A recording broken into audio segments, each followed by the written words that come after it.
Welcome to current affairs গুরু। আজকে 2 August. আজ থেকে আমরা প্রতিদিন রিসেন্ট ইম্পর্ট্যান্ট কারেন্ট অ্যাফেয়ার্সগুলো আলোচনা করব ডিটেলসে, যেগুলো খুবই গুরুত্বপূর্ণ পিএসসি, ডব্লিউবিপি, ব্যাঙ্কিং, এসএসসি এক্সামগুলোর জন্য। চলো এবারে শুরু করা যাক। ফার্স্ট কোয়েশ্চন দেখব,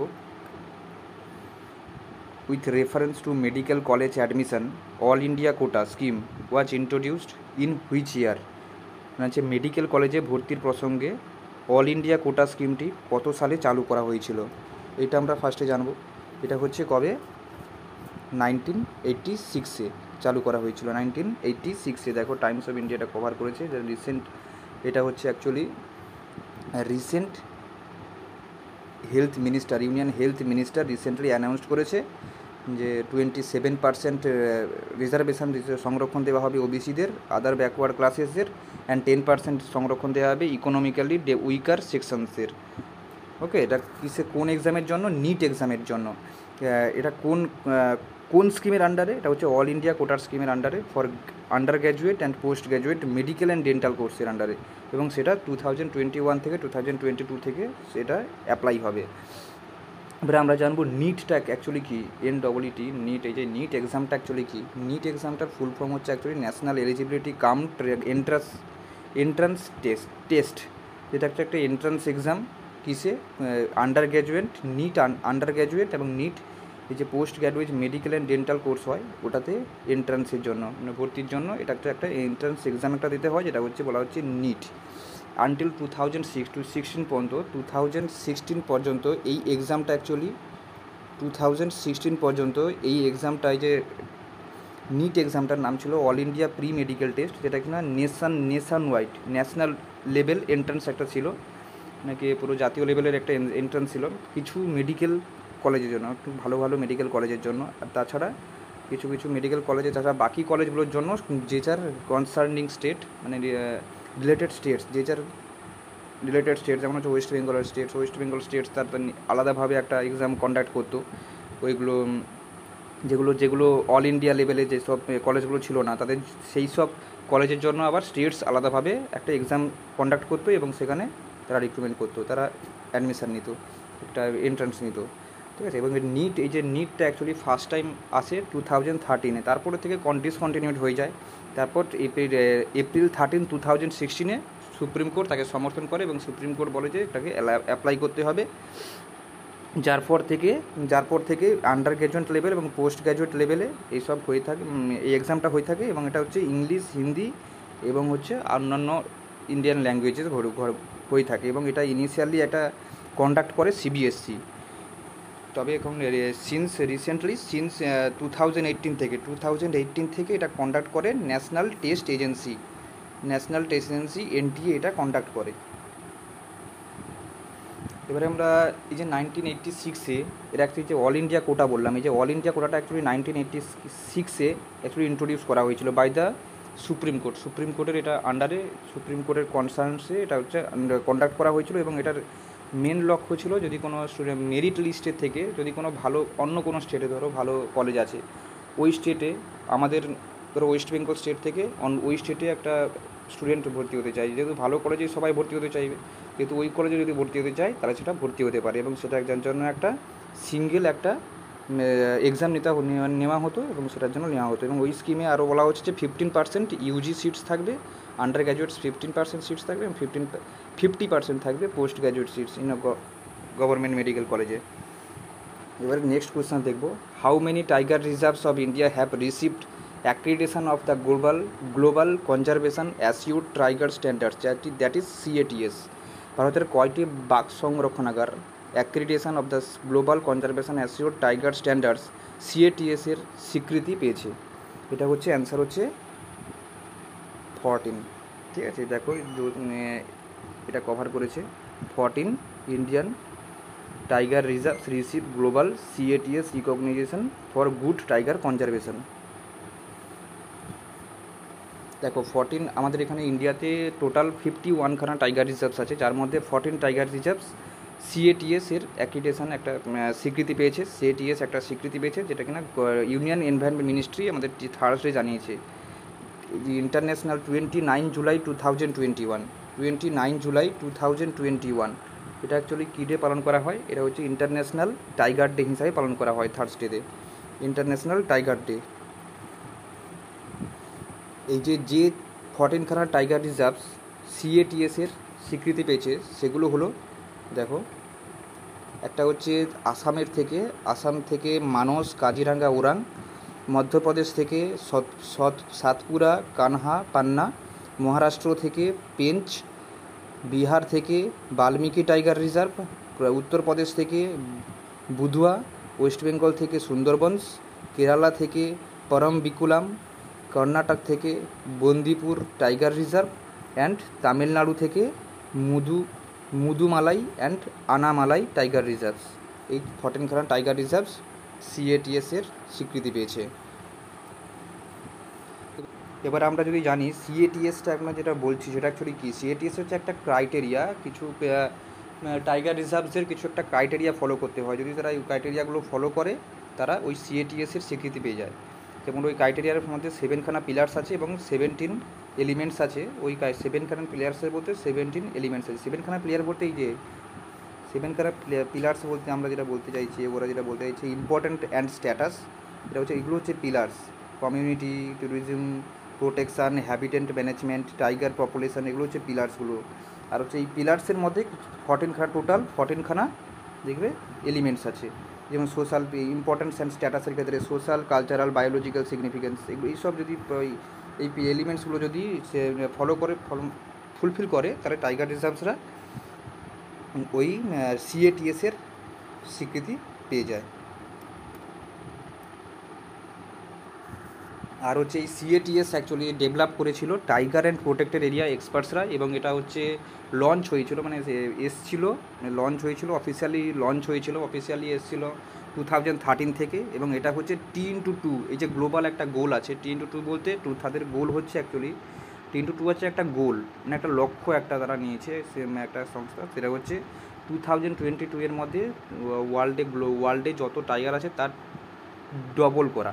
2022 এর ভিতরে তারা ডবল করতে চায়। এটা হচ্ছে একটা টার্গেট, একটা গোল, একটা গ্লোবাল একটা goal, to double the wild tiger numbers.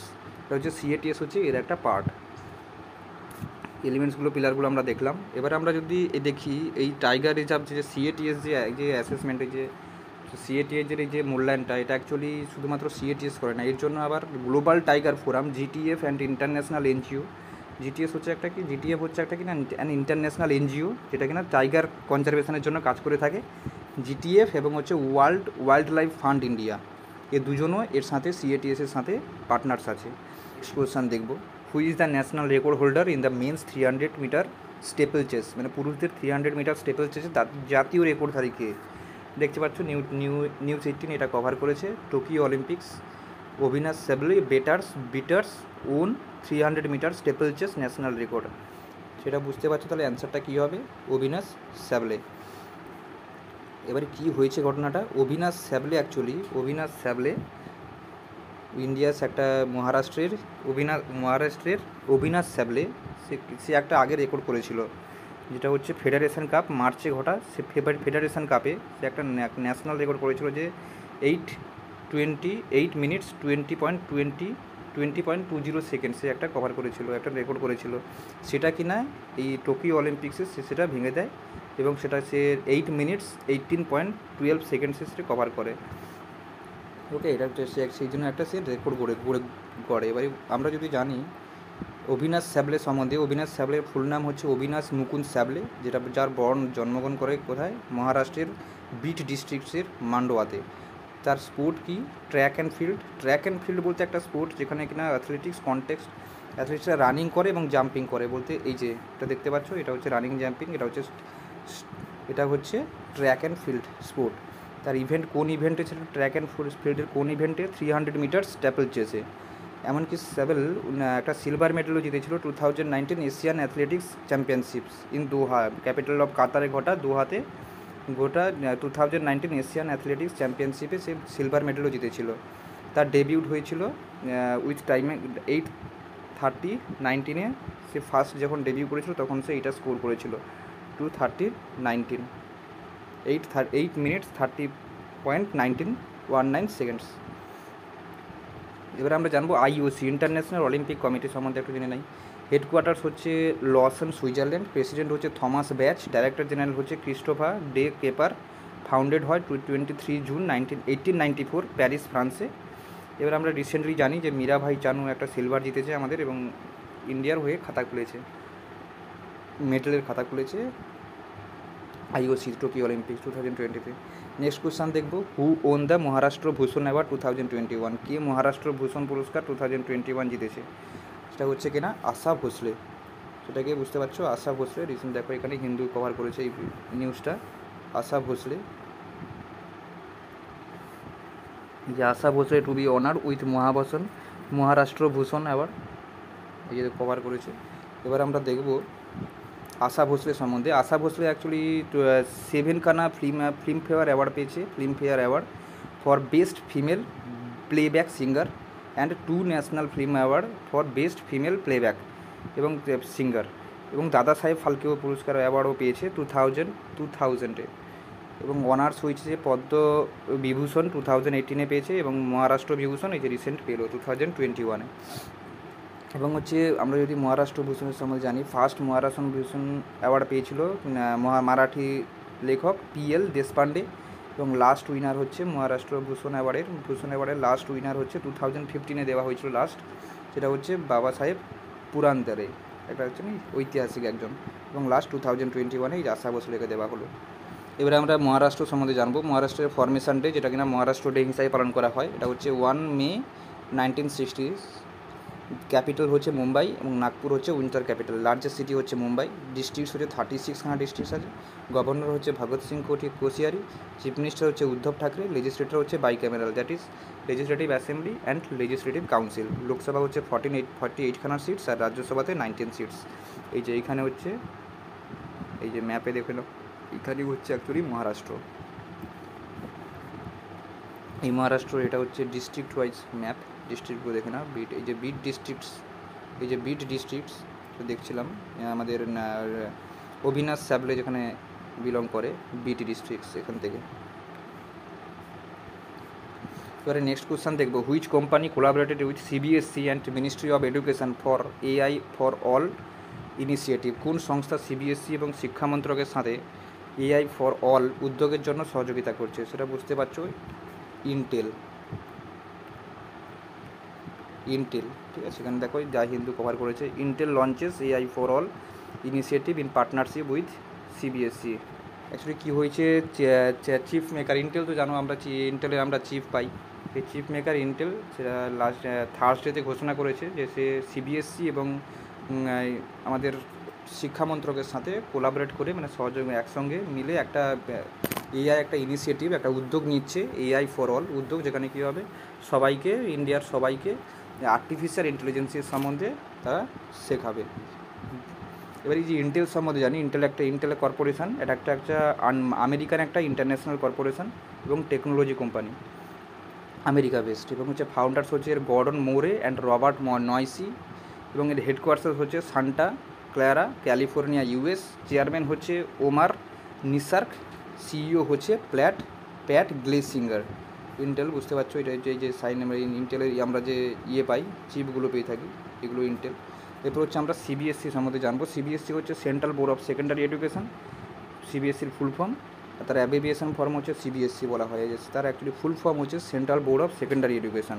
Formation হচ্ছে 3 নভেম্বর 1962। হেডকোয়ার্টার্স হচ্ছে নিউ দিল্লি, যার চেয়ারপারসন হচ্ছে মনোজ আহুজা, IAS একজন, মনোজ আহুজা, তা IASই হবে। আর এর প্যারেন্ট অর্গানাইজেশন হচ্ছে মিনিস্ট্রি অফ এডুকেশন, মানে মিনিস্ট্রি অফ এডুকেশনের আন্ডারে CBSE আছে। তো মিনিস্ট্রি অফ এডুকেশন বলতে, ministry of education actually formed হয় 15 আগস্ট 1947। হেডকোয়ার্টার্স হচ্ছে Shastri Bhavan, doctor Rajendra Prasad road, New Delhi. Ministry responsible, এর মিনিস্টারকে অ্যাকচুয়ালি মানে ক্যাবিনেট মিনিস্টার হচ্ছে ধর্মেন্দ্র প্রধান। আর এর MOS মিনিস্টার অফ স্টেট হচ্ছে সুভাষ সরকার, অন্নপূর্ণা দেবী যাদব, ডক্টর রাজকুমার রঞ্জন সিং, হচ্ছে ministry of education. Next question হচ্ছে, who is the author of the most incredible Olympic stories? The most incredible Olympic স্টোরিজের রচয়িতাকে, এটা হচ্ছে কে, রচয়িতা হলো লিউসিয়ানো ওয়ার্নিকে, নাম্বার D। ওকে, তবে কিছু ওটা তো রচয়িতা হলো যে the most incredible Olympic stories, আমরা জানবো এখন কিছু কিছু ইন্ডিয়ান বা কিছু কিছু ইম্পর্ট্যান্ট প্লেয়ার আছে যাদের নিজস্ব অটোবায়োগ্রাফি আছে, সেই সমস্ত আমগুলো জানবো। যেমন হচ্ছে সচিন টেন্ডুলকারের অটোবায়োগ্রাফি হচ্ছে প্লেয়িং ইট মাই ওয়ে। এগুলো কিন্তু এক্সামে আছে ইম্পর্ট্যান্টগুলো, সেই জন্য আমরা এখানে অ্যাড করেছি। যুবরাজ সিং, ওটা হচ্ছে the test of my life. 2 number হচ্ছে দেখো ডিয়াগো মারাদোনার হচ্ছে touched by God how we won the Mexico 86 world cup, যেটা হচ্ছে ডিয়াগো মারাদোনা। তারপর হচ্ছে সুনীল গাভাস্কার সানি ডেস। সানিয়া মির্জার হচ্ছে এস এগেনস্ট অডস। সাইনা নেওয়ালের হচ্ছে playing to win. Mohammad Ali, সেটা হচ্ছে the greatest my own story. পেলের হচ্ছে হোয়াই সসার ম্যাটার্স। আর হচ্ছে কপিল দেবের হচ্ছে straight from the heart. Mary কমের হচ্ছে আনব্রেকেবল। মিলখা সিংয়ের হচ্ছে the race of my life. PT উষার হচ্ছে গোল্ডেন গার্ল। ঠিক বুঝতে পারলে? এরপর আরও আছে দেখো, এরপর হচ্ছে সৌরভ গাঙ্গুলির 1 সেঞ্চুরি ইজ নট এনাফ। এটা হচ্ছে সৌরভ গাঙ্গুলি। বিশ্বনাথন আনন্দ হচ্ছে মাইন্ড মাস্টার। আনগার্ডেড, এটা হচ্ছে মিতালি রাজের। রাফা মাই স্টোরি, এটা হচ্ছে রাফাল নাদাল। ফাস্টার দ্যান লাইটনিং, এটা হচ্ছে মাই স্টোরি মাই স্টোরি, এটা হচ্ছে উইসেন বোল্টের। হোয়াইট অ্যাঙ্গেল, এটা হচ্ছে Anil Kumble. Serve to win, এটা হচ্ছে নোভাক জোকোভিচ। 6 machine, I don't like cricket, I love it, এটা হচ্ছে ক্রিস গেলের। আর হচ্ছে গোল, এটা হচ্ছে ধ্যানচাঁদ। আর হচ্ছে অ্যাট ক্লোজ অফ প্লে, এটা হচ্ছে রিকি পন্টিংয়ের। বুঝতে পারলে? এগুলো হচ্ছে বায়োগ্রাফি ছিল কিছু ইম্পর্টেন্ট প্লেয়ার্সের। নেক্সট কোয়েশ্চন দেখবো, which two space agencies collaborated to launch the mission called NISAR. That is, কোন দুটি মহাকাশ সংস্থা নিসার নামে মিশনটি চালু করতে সহযোগিতা করেছিল? সেটা হচ্ছে কিনা ইসরো অ্যান্ড হচ্ছে নাসা। ঠিক আছে, ইসরো অ্যান্ড নাসা। দেখো, explain what is Nisar, the joint earth observing mission of NASA and ISRO. ঠিক আছে, পুরো অথেন্টিক সব কিছু থাকবে। এগুলো অ্যাকচুয়ালি অ্যাডগুলো অ্যাড করে করা হয় কেন, যাতে তোমাদের পুরোপুরি যাতে ক্লিয়ারলি তোমরা বুঝতে পারো সব কিছু। এরপর দেখবো অ্যাকচুয়ালি নাসা এবং ইসরো এটা অ্যাকচুয়ালি কী করেছে, কোলাবরেট হয়েছে, মানে দুটো একসঙ্গে যোগ হয়ে একটা স্যাটেলাইট লঞ্চ করেছে, মানে স্যাটেলাইট একটা ডেভেলপ করছে, অ্যাকচুয়ালি বলতে গেলে লঞ্চ হয়নি এখন, ডেভেলপ করছে নিসার নামে একটা স্যাটেলাইট, যেটা কিনা কী করবে, প্ল্যানেটসের যে প্ল্যানেটসের সারফেস যার এরিয়াটা হচ্ছে 0.4 ইঞ্চেস, টেনিস কোর্টের হাফ সারফেসটাকে, প্রায় হাফ সারফেস, ওই হাফ সারফেসটাকে তারা ডিটেক্ট মুভমেন্টস, তাদের ওই হাফ সারফেসের যে মুভমেন্টসটা ওরা পর্যালোচনা করবে। ওর জন্য এই স্যাটেলাইটটাকে বানানো, এবং ওই স্যাটেলাইটসটা লঞ্চ হবে 2022 থেকে, এবং সেটা লঞ্চ হবে সতীশ ধাওয়ান স্পেস সেন্টার শ্রীহরিকোটা থেকে। ঠিক আছে, এটা ইন্ডিয়ার। এবং এই নিসার যে নামটা দেওয়া হয়েছিল নাসা এবং ইসরোর নাম থেকে, নাসা এবং ISRO, N for NASA, I for ISRO, আর হচ্ছে এসিআর ফর হচ্ছে সিনথেটিক অ্যাপারচার র্যাডার, ওই র্যাডারের নাম যেটা নাসা ইউজ করবে। ওকে, এই দেখো ছবিটা আছে এখানে। এরপরে নাসার ফুল ফর্ম হচ্ছে national Aeronautics and space agency or space administration, যেটা ফর্মড হয় জুলাই 29, 1958-এ, যার হেডকোয়ার্টার্স হচ্ছে ওয়াশিংটন ডিসি, ইউএসএ। বুঝতে পারছো? যার ফাউন্ডার হচ্ছে রাইট ডি ইসঙ্গার, সিইও হচ্ছে বিল নেলসন। এটা তার লোগো দেখো পাশে আছে। 2 নম্বর হচ্ছে ইসরোটা কি? ইসরোর ফুল ফর্ম হচ্ছে ইন্ডিয়ান স্পেস রিসার্চ অর্গানাইজেশন, যার ফাউন্ডার হচ্ছে বিক্রম সারাভাই, এবং ফাউন্ডেড হয়েছিল 15 আগস্ট 1969-এ। এর হেডকোয়ার্টার্স হচ্ছে বেঙ্গালুরু, ডাইরেক্টর হচ্ছে কে শিবন, আর সাবসিডিয়ারি হচ্ছে মানে কী এর আন্ডারে আছে Vikram Sarabhai space centre. Parent organisation হচ্ছে ডিপার্টমেন্ট অফ স্পেস হচ্ছে নরেন্দ্র মোদীর কাছে আছে। অ্যাকচুয়ালি এই যে আমরা এত নাসা জানলাম, ইসরো জানলাম, নাসা হচ্ছে ইউএসের, ইসরো হচ্ছে আমাদের ইন্ডিয়ার। এবারে কিছু এমন ইম্পর্ট্যান্ট কিছু স্পেস এজেন্সি আছে যেগুলো কিনা আমাদের জেনে রাখা উচিত। যেমন হচ্ছে আমাদের এখন 2018 অনুযায়ী 72খানা ডিফারেন্ট গভর্নমেন্ট স্পেস এজেন্সি আছে। ঠিক আছে, যার মধ্যে 14খানার ক্যাপাবিলিটি, 14খানা স্পেস এজেন্সির ক্ষমতা আছে স্যাটেলাইট লঞ্চ করার। তার মধ্যে 6খানা আমাদের যেগুলো খুব গুরুত্বপূর্ণ, 6খানা স্যাটেলাইট গভর্নমেন্ট স্পেস এজেন্সিস, সেগুলো আমরা জাস্ট জানবো। 1 নম্বর হচ্ছে চাইনার স্পেস এজেন্সিরা, চাইনা ন্যাশনাল স্পেস অ্যাডমিনিস্ট্রেশন, সেটা হচ্ছে সিএনএসএ। 2 নম্বর হচ্ছে ইউরোপিয়ান স্পেস এজেন্সি, যেটা বলা হয় বিএসএ। 3 নম্বর হচ্ছে ইসরো, আমরা জানি Indian space research organisation ISRO. তারপর হচ্ছে that is JAXA, that is জাপানের যে এরোস্পেস একটা এক্সপ্লোরেশন এজেন্সি ওটা। 2 নম্বর হচ্ছে USA, তো আমরা জানি NASA, national Aeronautics and space administration. 4 নম্বর হচ্ছে Russian federal space agency, RFSA or Roscosmos. ঠিক আছে, এটা হচ্ছে জানলাম। এবার হচ্ছে নেক্সট কোয়েশ্চন জানবো যে what is the venue of Indra, the joint military exercise of Indian army and Russian army, that is ভারতীয় সেনা এবং রাশিয়ান সেনাবাহিনীর যৌথ সামরিক মহড়া ইন্দ্র-21 এর স্থান কি, মানে কোথায় ঘটেছিল? এটা হচ্ছে কিনা ভোলগোগ্রাড রাশিয়ার, যখন এখানে কভার করেছে। অ্যাকচুয়ালি এই হচ্ছে ইন্দ্র-21 হচ্ছে একটা 13 ডে মেগা মিলিটারি এক্সারসাইজ, যেটা হচ্ছে যার হচ্ছে লক্ষ্য হচ্ছে military terror operations, counter terror operation, কীভাবে টেরোরিস্টদের অ্যাটাক মানে কাউন্টার করবে। ঠিক আছে, সেটার জন্য এটা হচ্ছে, এবং এটা ঘটে হচ্ছে আগস্ট 1 থেকে ঘটছে এবং আগস্ট 13 পর্যন্ত চলতে থাকবে, কারণ 13 ডের। আর হচ্ছে এটা ঘটছে রাশিয়ার ভোলগোগ্রাড নামে একটা শহরে।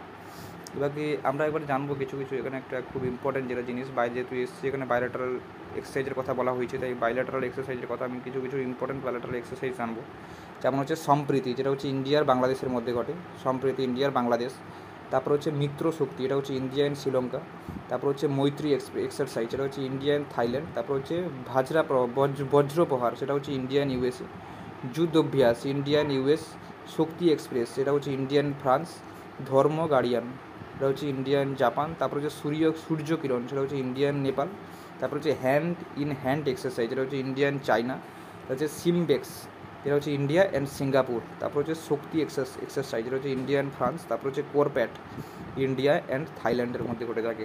ঠিক আছে, এইসব এক্সারসাইজগুলো বাইলেটারাল এক্সারসাইজগুলো খুব ইম্পর্টেন্ট এক্সামের জন্য, এগুলো হামেশাই জিজ্ঞাসা করে থাকে। এটা হচ্ছে আমরা জানবো ইন্ডিয়ান আর্মি সম্বন্ধে। ইন্ডিয়ান আর্মি এটা হচ্ছে লোগো। 2 নম্বর হচ্ছে এটা ফাউন্ডেড হয় 1 এপ্রিল 1895, হেডকোয়ার্টার্স হচ্ছে নিউ দিল্লিতে। এর আর্মি ডে পালন করা হয়, ইন্ডিয়ান আর্মি ডে পালন করা হয় 15 জানুয়ারি। কমান্ডার অ্যান্ড চিফ হচ্ছে প্রেসিডেন্ট রামনাথ কোবিন্দ। কমান্ডার মানে CDS, that is chief of defence staff, এটা হচ্ছে জেনারেল বিপিন রাওয়াত, আমরা জানি। তারপর হচ্ছে COSS, that is chief of the army স্টাফের চিফ হচ্ছে জেনারেল মনোজ মুকুন্দ নরবানে, MM নরবানে। ঠিক আছে, এবার হচ্ছে আমরা একটা ভালো কমান্ডারকে, এই কমান্ডারটা খুব ইম্পর্ট্যান্ট, এগুলো হচ্ছে first commander in chief of free ইন্ডিয়ার ফার্স্ট কমান্ডার ইন চিফ কে ছিল? এটা হচ্ছে ফিল্ড মার্শাল KM কারিয়াপ্পা। ঠিক আছে, এবারে হচ্ছে আমরা কিছু কমান্ড, এই ইন্ডিয়ান আর্মির কিছু কমান্ড আছে। ঠিক আছে, 7টা কমান্ড আছে, ওই কমান্ড সম্বন্ধে আমরা জেনে রাখতে হবে। 1 নম্বর হচ্ছে সেন্ট্রাল কমান্ড, সেন্ট্রাল কমান্ডের হেডকোয়ার্টার্স হচ্ছে লখনৌ। 2 নম্বর হচ্ছে ইস্টার্ন কমান্ডের হেডকোয়ার্টার হচ্ছে কলকাতা। 4 নম্বর হচ্ছে নর্দার্ন কমান্ডের হেডকোয়ার্টার হচ্ছে উধমপুর। সাউথার্ন কমান্ডের হেডকোয়ার্টার হচ্ছে পুনে। আর হচ্ছে সাউথ ওয়েস্টার্ন কমান্ডের হেডকোয়ার্টার হচ্ছে জয়পুর। তারপর হচ্ছে ওয়েস্টার্ন কমান্ডের হেডকোয়ার্টার হচ্ছে চণ্ডী মন্দির। ঠিক আছে, আর হচ্ছে আর্মি ট্রেনিং কমান্ডের হেডকোয়ার্টার হচ্ছে সিমলা। ঠিক আছে, এগুলো হচ্ছে মনে রাখতে হবে।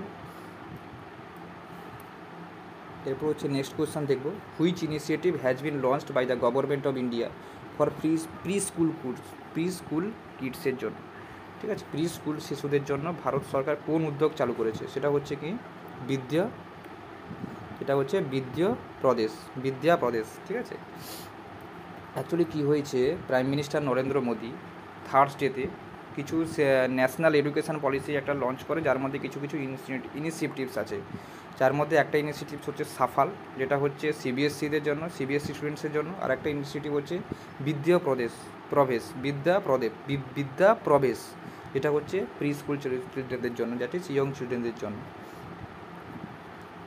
এবার নেক্সট কোয়েশ্চেন হচ্ছে, which day is celebrated on 1 August 2021? আমি জানি আজকে 2 আগস্ট, ও যেহেতু 1 আগস্ট 2021 একটা ডে গেছে, একটা ইম্পর্ট্যান্ট ডে, সেই জন্য ওটা জাস্ট ইনক্লুড করেছি এর মধ্যে। কোন দিনটি 2021 সালের 1 আগস্ট পালিত হয়? International friendship day, world day against trafficking, national handloom day, quit India movement day. সেটা হচ্ছে, বুঝতে পারছো, তোমরা সবাই জানো এটা, আই থিঙ্ক এটা হচ্ছে হ্যাপি ইন্টারন্যাশনাল ফ্রেন্ডশিপ ডে। ঠিক আছে, এই হচ্ছে 1 আগস্টে শুধু ইন্টারন্যাশনাল ফ্রেন্ডশিপ ডে এমন না, 1 আগস্ট ন্যাশনাল মাউন্টেন ক্লাইম্বিং ডেও পালন করা হয়, ইয়র্কশিয়ার ডেও পালন করা হয়। এবং 1 to 7 আগস্ট এটা হচ্ছে ওয়ার্ল্ড ব্রেস্ট ফিডিং উইকও পালন করা হয় বা ইউএনের দ্বারা ওয়ার্ল্ড ব্রেস্ট ফিডিং উইকও পালন করা হয় 1 to 7 আগস্টের মধ্যে। আর 1 আগস্ট হচ্ছে ফ্রেন্ডশিপ ডে। তবে ফ্রেন্ডশিপ ডেটা 1 আগস্ট আমাদের এবছর হয়েছে 2021-এ 1 আগস্টেই মানে অ্যাকচুয়ালি ফ্রেন্ডশিপ ডে হয়েছে, কিন্তু ফ্রেন্ডশিপ ডে এর ফার্স্ট মেন অ্যাকচুয়ালি ডেট হচ্ছে আগস্ট মাসের প্রথম সানডে, আগস্ট মাসের প্রথম রবিবার হচ্ছে ফ্রেন্ডশিপ ডে পালন করা হয়। 1 আগস্টটা 2021-এ এসছে। এই ছিল 2 আগস্টের কারেন্ট অ্যাফেয়ার্স। আশা করি তোমরা কিছু জানতে পারলে এখান থেকে, যদি জানতে পারো এখান থেকে তোমার ভিডিওটা ভালো লেগে থাকে তাহলে লাইক করো, অবশ্যই শেয়ার করতে, বন্ধুদের সাথে শেয়ার করতে ভুলো না, এবং সাবস্ক্রাইব করে রাখো নতুন daily current affairs, important current affairs related to WBCS এমনকি পিএসসি রিলেটেড যত এক্সাম আছে সব কিছু। WBPর জন্য অবশ্যই, 2 নম্বর হচ্ছে SSC ব্যাঙ্কিং এবং রেলওয়েসের জন্য এইসব ইম্পর্টেন্ট এইসব কারেন্ট অ্যাফেয়ার্স লাগবে। তোমরা জানো কারেন্ট অ্যাফেয়ার্স হচ্ছে খুব একটা গুরুত্বপূর্ণ একটা পার্ট ফর এইসব এক্সাম, যেসব এক্সামগুলো বললাম ওই সমস্ত এক্সামের জন্য খুব একটা ইম্পর্টেন্ট পার্ট, যেখান থেকে মিনিমাম 4-5টা কোশ্চেন তো আসেই, ঠিক আছে? তাই জন্য এটাকে ইগনোর করবে না, আর সাবস্ক্রাইব করে রাখো daily important exam related current অ্যাফেয়ার্সের জন্য।